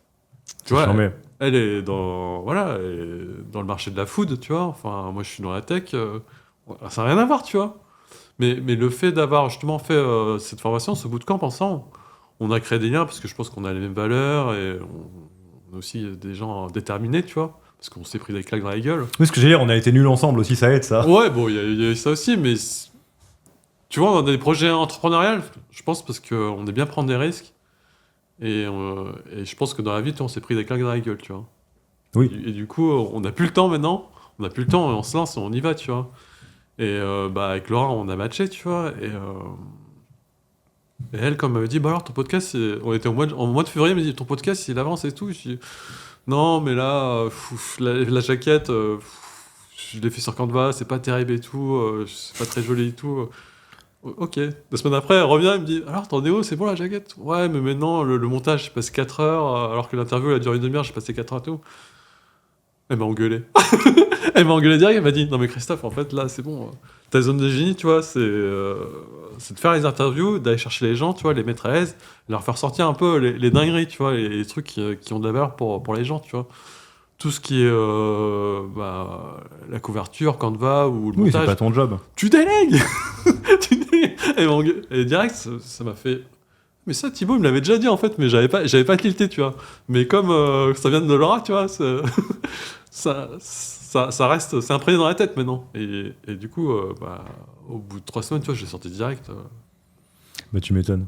Mais tu vois, avoir rencontré tous ces gens-là dans cette formation-là, ça a changé un peu ma vie, tu vois, parce que ouais, en fait, t'es avec des gens qui sont déterminés, qui ont un peu le même mindset que toi, et du coup, on grandit ensemble, tu vois. Et moi, Laura, je l'ai envoyé plein de gens, tu vois, vers plein de gens. Sarah Saidi qui est coach, qui a créé sa discipline sur le breathwork.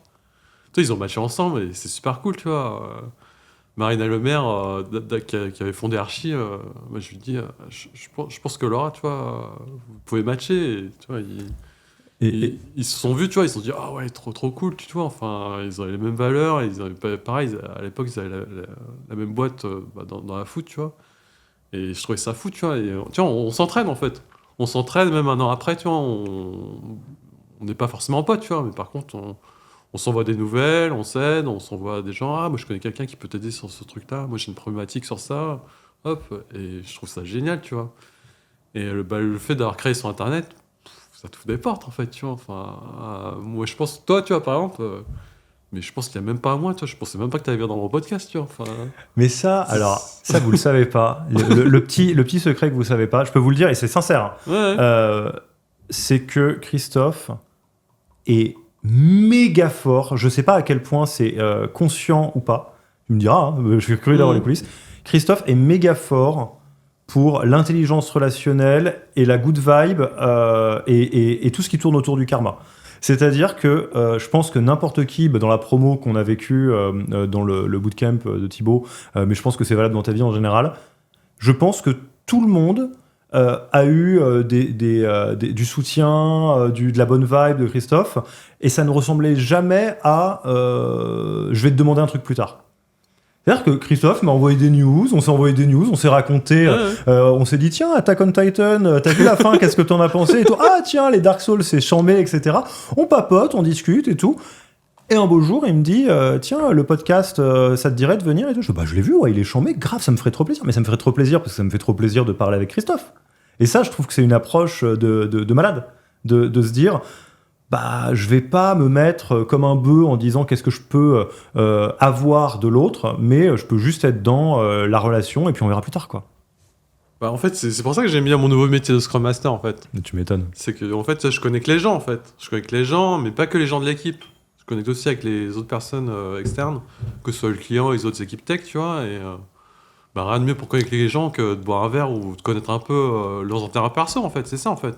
J'ai pas besoin d'entrer dans leur vie privée. Mais par contre, à partir du moment où tu connais un peu bah, les attentes personnelles des gens, parce qu'ils ont on va se dire les choses, tu vois. Les gens, ils vont pas rester dans la même boîte toute leur vie, tu vois. Mm.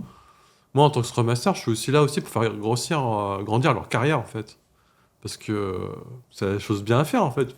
Et les gens, plus tu creuses, plus je vois un peu des bouts de moi en eux, en fait. Dans le sens, Bah oui.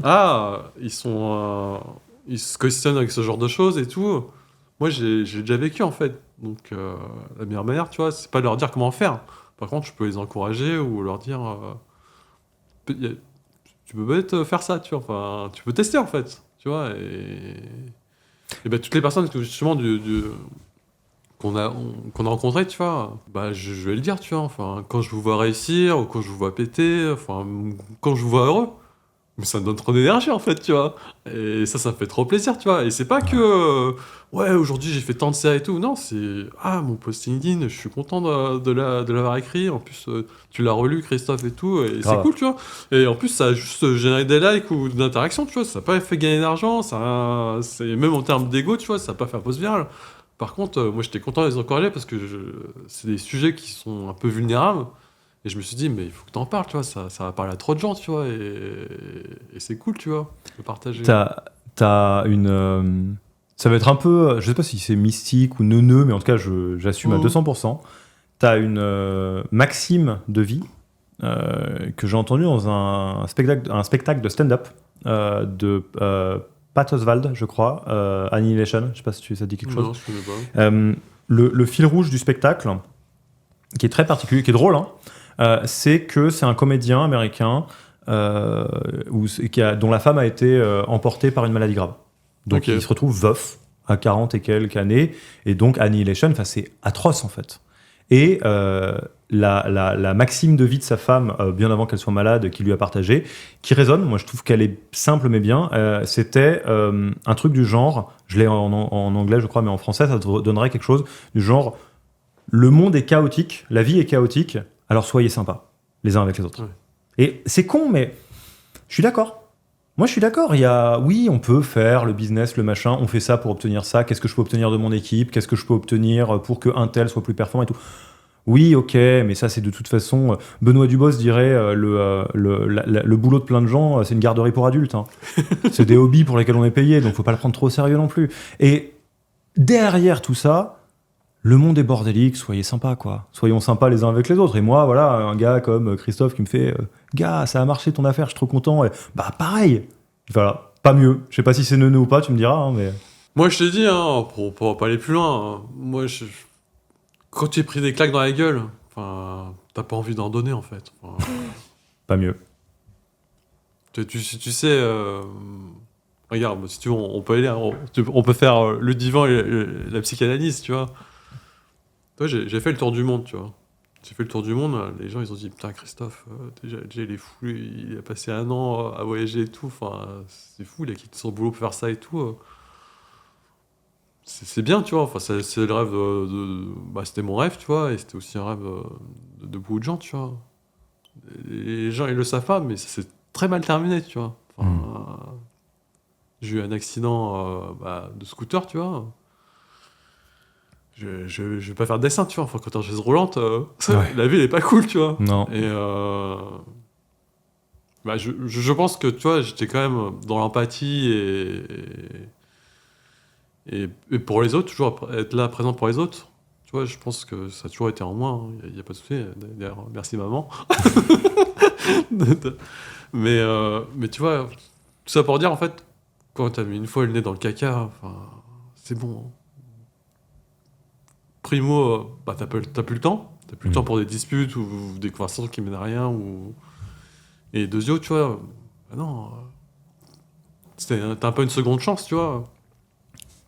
bah, utilise-la bien, tu vois, enfin, aide les gens, tu vois, enfin, et après, ouais, c'est vrai que des fois, on m'envoie l'ascenseur, tu vois, mais c'était pas calculé ou, tu vois, enfin, tu vois, on se connaît depuis 1 an, tu vois, là tu viens dans le podcast 1 an après, tu vois, enfin, c'est rien qui était prévu, enfin, je sais pas ce qui s'est passé, tu vois, Non. enfin, Et puis en plus, c'est ça qui est drôle. Je sais pas du tout là si on est le bon ouais. exemple, mais c'est que je pense qu'au bout d'un moment, tu te poses même pas une question d'ascenseur. Moi, je suis content de faire ce podcast et je suis hyper honoré que tu penses à moi pour les invités. Ouais. Et puis, bon. Bah, en fait, tu vois, quand tu crées du contenu sur Internet, tu vois, t'attires des gens qui sont pas forcément d'accord avec toi, mais par contre, ils ont un peu les mêmes idées, les mêmes valeurs, et aussi l'idée aussi d'apprendre, tu vois. Il y a un truc que t'as dit tout à l'heure, j'ai super aimé, tu vois. T'as fait 100 épisodes de podcast avec plein de RH des startups, tu vois.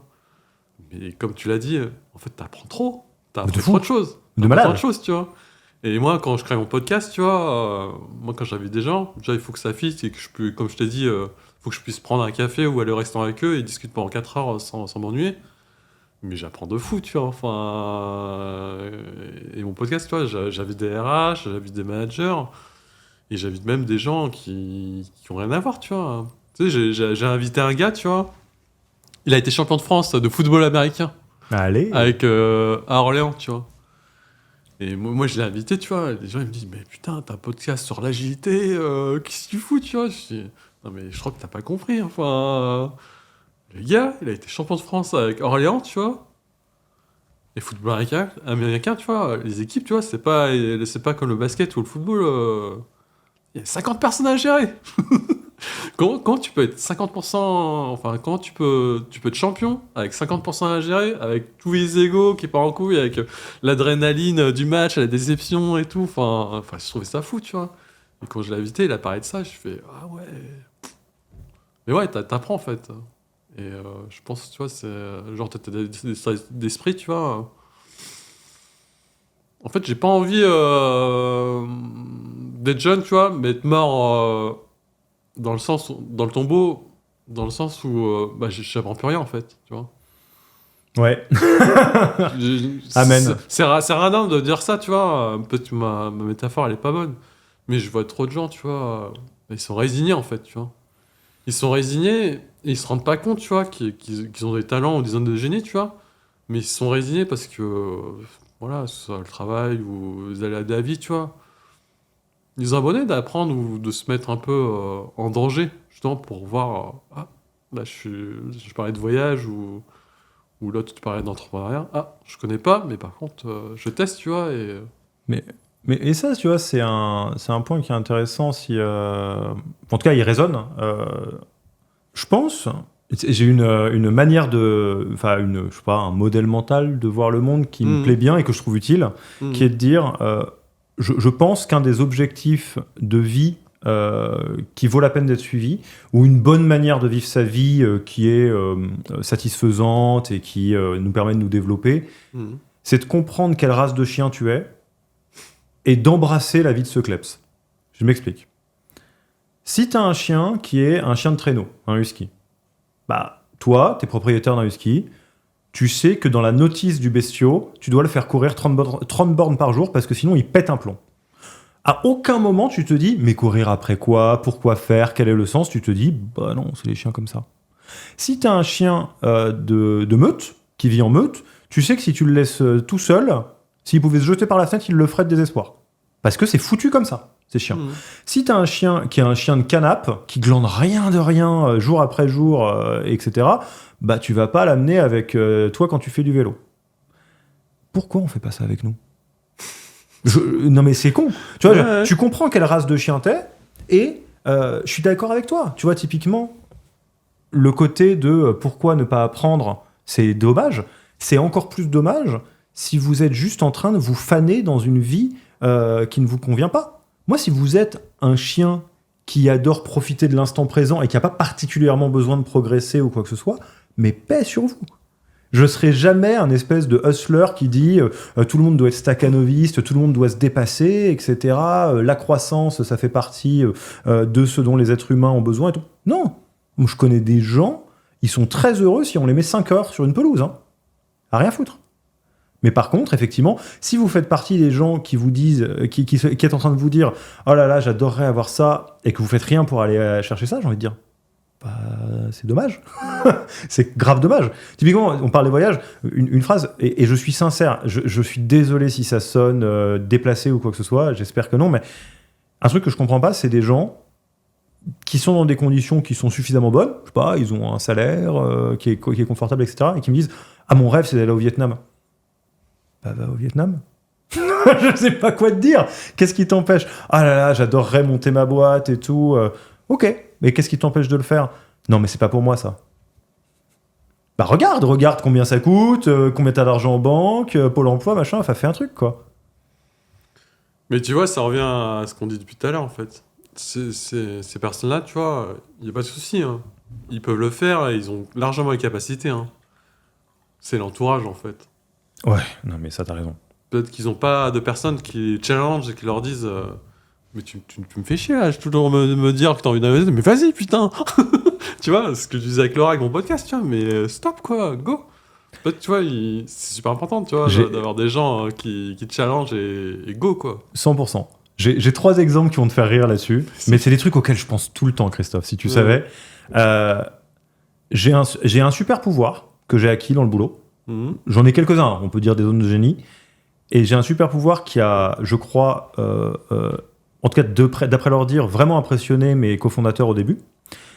Il y a un temps de latence de 0 entre le moment où on a dit qu'on allait faire un truc et le moment où je commence à bosser dessus. C'est-à-dire, vraiment, s'il y a une chance, hein, parce que du coup, je procrastine pas, etc. Mais tu vois, par exemple, je me rappelle très bien du moment où, donc c'est Elisabeth, ma cofondatrice, qui m'a dit OK, on a eu une réunion de travail au tout début d'Eniro, elle a dit, on a dit, oh putain, ça serait bien de faire un livre, ça serait utile pour partager nos idées, etc. Et on a étudié le truc, je fais, ouais, non, c'est vrai que ça serait bien, etc. Attends, on va réfléchir au truc, et tout. Puis on arrête la réunion. Puis je fais, ok, bon, bah du coup, voilà la to-do, on y va. Toi, tu vas chercher comment on pourrait faire ci, après ça et tout. Elle m'a dit, attends, quoi, mais on y va maintenant, là? Je fais, bah oui, enfin, on va attendre quoi, là, maintenant? On a dit qu'on veut faire un livre, on écrit un livre. Je sais pas qu'est-ce qu'on pourrait faire. Et ça, c'est 100% lié à des modèles que j'ai eus professionnellement. J'ai eu des modèles, quand je faisais du conseil en strat, où, à la seconde où on a décidé qu'on allait faire un truc, on le faisait. Parce que, pourquoi? Et du coup, ça m'a montré que c'était possible. Autre exemple. Mon environnement est sportif, mec, t'as pas idée. Ma copine est archi sportive, mes meilleurs amis sont hyper sportifs. Et là, en fait, je suis à un stade où ma définition de qu'est-ce que ça veut dire être sportif est pétée. Mais dans le bon sens. Je fais... Donc là, ma routine sportive actuelle, et je dis ça juste de manière descriptive, hein, je crois que je dois faire 2 fois de l'escalade par semaine, 2 fois de la salle par semaine et du vélo tous les matins. Je me considère pas du tout comme sportif. J'arrive pas à me considérer comme sportif parce que mes potes, ils font des Ironman. Ils font des marathons en 2 minutes 40, etc. Donc je me dis, ouais, oui, je fais du sport, quoi, peut-être. Et il y a plein de gens qui me disent, oui, non, mais si, c'est beaucoup de sport quand même. Parce que mes potes m'ont montré qu'il y a des choses qui étaient possibles, qui étaient d'un autre niveau. Et pour prendre l'exemple qui nous unit, LinkedIn, je trouve que c'est un très bon exemple. Moi, quand j'étais en train de me dire non, mais on peut pas faire ci ou on peut pas faire ça, et que je vois que Christophe y arrive comme un météore et tout, je fais ok, bah apparemment c'est possible. Et je peux même pas me réfugier derrière oui, mais Thibault Louis, évidemment, il y arrive parce qu'il était là depuis le début. Putain, c'est Christophe, en fait, il a commencé en même temps que moi et il y arrive. Bordel! Et ça, c'est effectivement, je sais pas à quel point c'est vrai quand on dit on est la moyenne des 5 personnes qu'on fréquente le plus, mais il y a de ça quand même, hein. Ouais, il y a ça, mais faut pas hésiter justement à changer 5 personnes fréquemment. Bah, le hack, c'est d'avoir les 5 personnes sur une dynamique donnée d'un truc qui t'intéresse. T'as envie de devenir très très fort en musique, passe plein de temps avec des gens qui sont forts en musique. Avec tes anciens potes aussi, hein. Y a pas de problème. Non. Mais rencontre plein de nouveaux gens, quoi. Ouais. Bah, justement, pour finir le podcast, là, on va parler un peu d'actualité. Allez. On va parler d'Akira Toriyama, tu vois. Ah. Pourquoi j'en parle justement? Parce qu'on parlait d'entourage. Et Akira Toriyama, tu vois, c'est toute ma jeunesse en fait. Et tous mes potes ou tous les gens que j'ai rencontrés, tu vois, que ce soit même en voyage, tu vois, c'était Dragon Ball en fait. C'est Dragon Ball qui m'avait, comment dire, c'était un peu le icebreaker, tu vois, pour rencontrer des personnes, tu vois. Et ben justement, toi, ça représente quoi justement Dragon Ball pour toi? Putain, le changement du podcast qui se termine sur ça, mais j'avais envie de t'en parler parce que je sais que t'adores, tu vois. On pourra pas parler de Dark Souls. Pourquoi tu rigoles? Si je veux parler de Dark Souls, je parle de Dark Souls. Là. Ah non, mais on a une petite capsule corp là. Je suis d'accord avec toi, Toriyama. Donc, je suis né en 1988. Ouais. Donc, ce que ça veut dire, c'est que dans la cour de récré, c'était Dragon Ball, quoi. Oui. Pareil. On a tous grandi en même temps. Ouais. On a tous battu Freezer au même moment. On a tous battu Cell, etc. Ouais. Et je pense qu'il y a quelque chose, effectivement, d'un univers commun, d'un icebreaker, de choses comme ça. Et t'as un truc... Alors là, ça rentre dans quelle race de chien êtes-vous, hein. Moi, je suis une race de chien qui aime bien courir vite. Et il y a un truc qui est... donc, Dragon Ball, c'est le premier shonen connu en France. C'est One Piece, c'est Naruto, c'est Roi des Pirates, c'est on essaye d'être le meilleur. Pourquoi ? Parce que. Et c'est tout. Donc, Goku, il veut être le meilleur, et Vegeta va être le meilleur aussi, et il s'entraîne un petit peu, et machin, et tout ça, et tout est là-dessus. Et effectivement, moi, il y a quelque chose qui me plaît bien là-dedans, dans le côté bon enfant que ça veut dire d'être le meilleur. Je sais pas à quel point ça va parler, s'il y a des gens qui ont 14 ans qui écoutent, qui ont connu que Dragon Ball Super, bon, peut-être autre chose, mais... désolé pour eux. Désolé, ouais. Et tu vois, si je devais faire juste des trucs, moi, que j'ai en tête, c'est... Vegeta, il veut être le meilleur parce qu'il est drivé par l'ego et parce qu'il va être meilleur que Goku. Goku, il va être le meilleur parce que c'est fun. C'est tout. On a tous plus envie d'être Goku que Vegeta, hein, globalement. Il est stylé, Vegeta, d'accord, si tu veux, mais je trouve qu'il y en a un qui a l'air de se faire des ulcères à l'estomac et l'autre qui a l'air de kiffer à faire des pique-niques avec Chichi, tu vois. Donc moi, je préfère faire des pique-niques avec Chichi. Et tu vois, je peux pas ne pas le prendre, mais tu vois, si on prend Dark Souls... c'est un autre exemple de quelque chose que je garde en tête assez souvent. Donc, pour être un peu dans l'univers de comment on peut tu disais, toi, avoir des petits bouts de soie un peu partout, ou comment trouver des métaphores ou des manières de raconter les choses qui font mouche. Dark Souls, donc tout le monde le connaît ce jeu et cette série de jeux comme étant des jeux très très difficiles. Moi, il y a un mode de Dark Souls qui me plaît beaucoup, une manière de penser qui me plaît beaucoup, que je trouve, qui est même un peu obsédante, pour être honnête. C'est le principe de Dark Souls quand on rentre dedans. C'est pas que c'est dur, c'est qu'il y a une partition à suivre et que si on la suit, on passe. De toute façon, tout ça, c'est tes jeux, hein, donc tu les connais. S'il y a une partition, si la partition on la suit, on passe, et si on la suit pas, on passe pas. Mais tant qu'on recommence, on n'a pas perdu. Et je suis pas bon du tout à Dark Souls, je suis juste persévérant. C'est-à-dire, ça me prend des plombes, mais j'y arrive. Et ça, c'est quelque chose que je garde en tête très, très, très souvent. Il y a même, ça se parlera l'univers de ne pas devenir une carcasse, un holo, etc.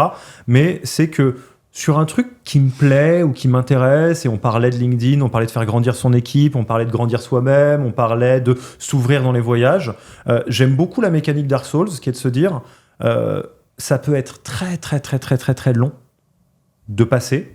Peut-être que je comprends pas la partition qu'on me demande de suivre et que du coup je la fais à l'arrache et que du coup ça marche pas, mais tant que j'abandonne pas, je peux pas perdre. Ouais. Et ça va même plus loin, tu vois. Enfin, là, on parle Dark Souls. Il y a plein de boss où on a trimé, où on a dû faire 50 fois ou 50 fois comment les battre, tu vois. Mais quand tu réussis... Bah, t'es trop content. Bah, c'est exactement, tu vois. C'est gratifiant, tu vois. Enfin, exactement. Et... ouais, moi j'ai toujours pensé, tu vois, avant il fallait trimer il fallait travailler dur pour avoir des résultats. Non, il faut aussi, faut s'amuser en fait, dans le chemin, tu vois. Et moi, Dark Souls, à chaque fois que je mourais et que je recommençais, tu vois, je voyais pas ça comme une punition, je voyais plutôt ça en termes d'amélioration continue en fait.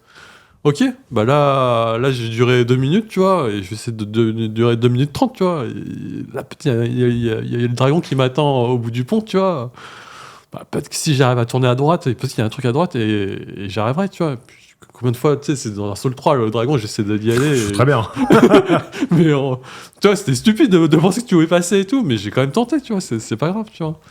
Mais ouais, c'est le chemin en fait. C'est le chemin, il faut s'amuser en chemin. Et si vous connaissez le travail du papa de Dark Souls, il y a beaucoup de gens qui sont frustrés avec Dark Souls en disant c'est dur, c'est pas drôle, c'est sadique, faut aimer se faire du mal.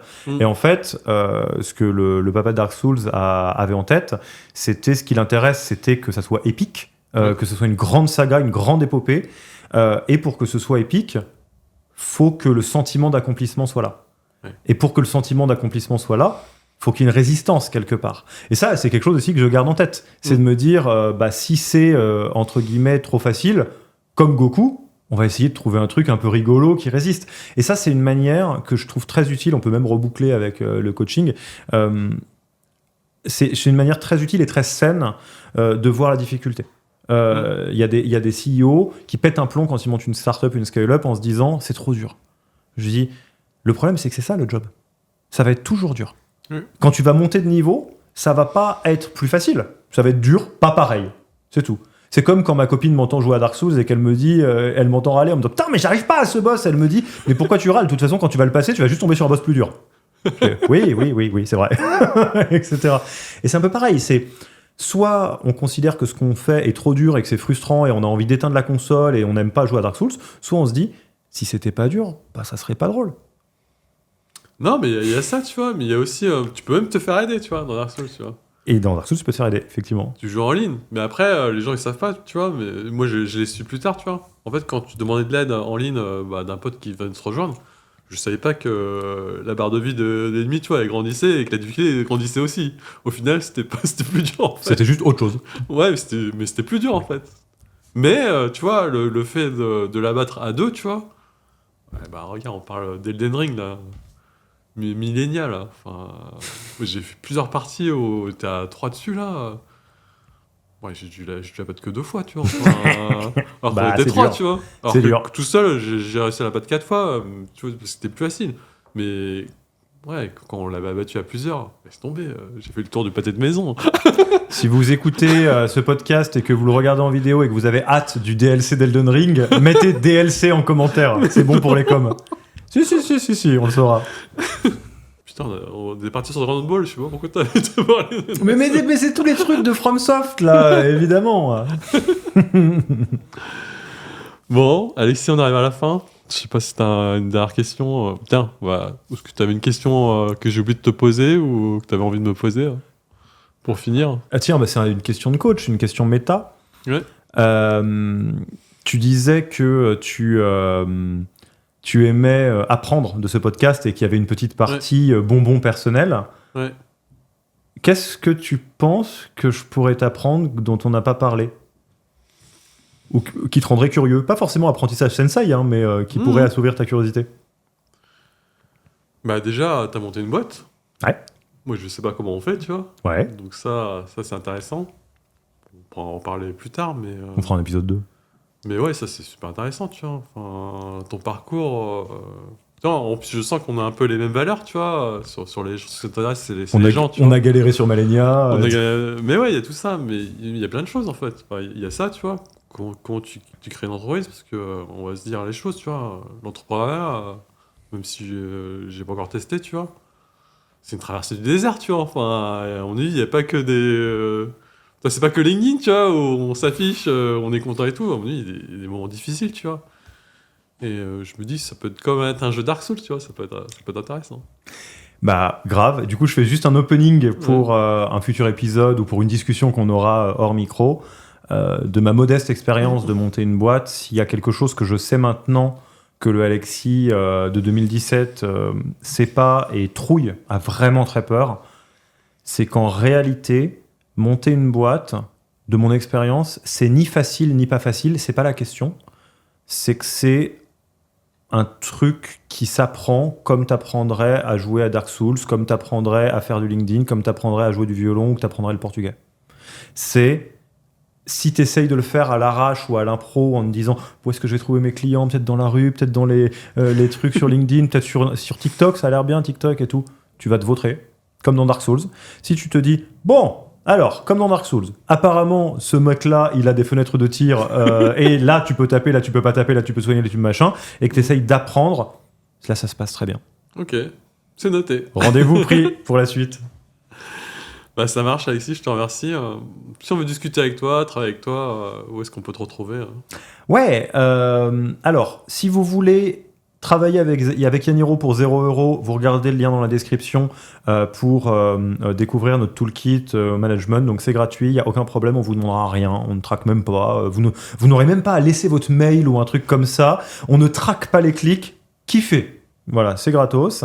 Et si vous voulez suivre mes aventures à moi qui sont forcément connectés à Yaniro, vous me suivez sur LinkedIn.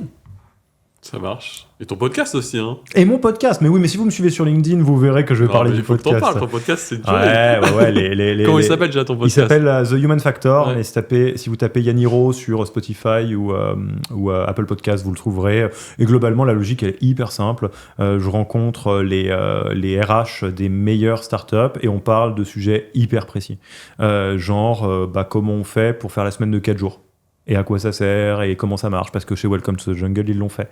On va parler avec comment on monte une culture de Maboule avec Conto ou Doctolib, etc. Ouais, tu me tends la perche encore une fois là. Vas-y. Pour finir là. Je te vois maintenant sur Welcome to the Jungle, t'interviens aussi là-bas enfin, c'était même pas voulu. Oui, je suis. Ça me fait trop plaisir, ça, Christophe. T'as pas idée.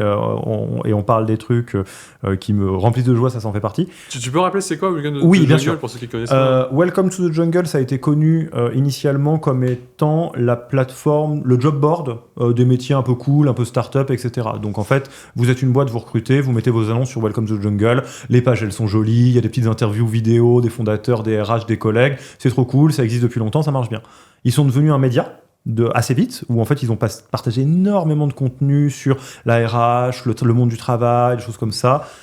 C'est une boîte que je trouve fantastique. Les gens dedans sont bien, ils sont gentils, la culture elle est chouette, etc.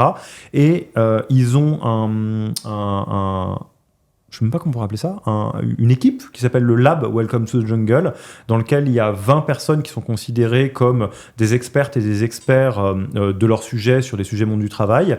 Donc il y a des gens que moi je trouve inspirants comme pas possible. Pour citer juste deux que j'adore, Elise Fabing, qui est l'avocate derrière Balance ta Startup. Donc c'est une avocate qui défend le droit des salariés, qui est une femme mais impressionnante comme pas possible. Il y a Léo Bernard, qui est un expert recrutement toute catégorie. Si vous voulez vous améliorer en recrutement, suivez Léo Bernard. Et ils m'ont fait l'amitié de me proposer de rejoindre le Lab en ma qualité de expert management, psychologue du travail. Je sais pas, j'ai vu de la lumière, je suis rentré et j'adore. Donc vous me voyez. Mais ça, tu penses pas que c'est ta création de contenu justement qui les attirait ou tes clients qui t'ont recommandé, je sais pas. J'ai toujours dans les citations, on a fait un peu tout sur Netflix, le stand-up. Est-ce que tu vois qui c'est Navo ? Navo, c'est l'auteur de Kian Kojandi. Donc en gros, c'est le mec qu'on voit pas, mais qui est derrière Bref, qui est derrière Bloqué, qui est derrière les spectacles de Kian Kojandi. Donc c'est un auteur. C'est un mec qui manie les mots très bien. Et il a une phrase que je trouve drôle. Il dit la chance respecte ceux qui respectent la chance. Et en gros, je pense que j'ai de la chance. Je pense qu'il y a un alignement de planètes qui fait que j'ai tapé dans l'œil de la bonne personne au bon moment et que ça me permet de faire ça et qu'on est aligné niveau valeur. Donc je pense que ça serait vraiment me mentir que de penser que c'est du talent et que c'est que le hard work qui a payé. Maintenant, il n'y a aucun mystère. C'est connecté au fait que ça fait 2 ans que tout le monde peut savoir exactement ce que j'ai dans la tête à un instant T parce que je le mets sur LinkedIn ou en podcast. Je suis pas caché, quoi. Si j'étais tout seul dans ma chambre, ça n'arriverait pas. Ah ouais, écoute, la chance respecte ceux qui la respectent. Eh ben écoute, Alexis, merci d'être passé. Moi je le répète, j'aime bien voir les gens gagner, tu vois, et j'aime bien te voir gagner aussi. Donc je te souhaite le meilleur pour Yaniro et pour toi aussi. Et à la prochaine. Bah écoute, à la prochaine et merci de m'avoir invité. Et puis, écoute, le meilleur. Ciao. Ciao.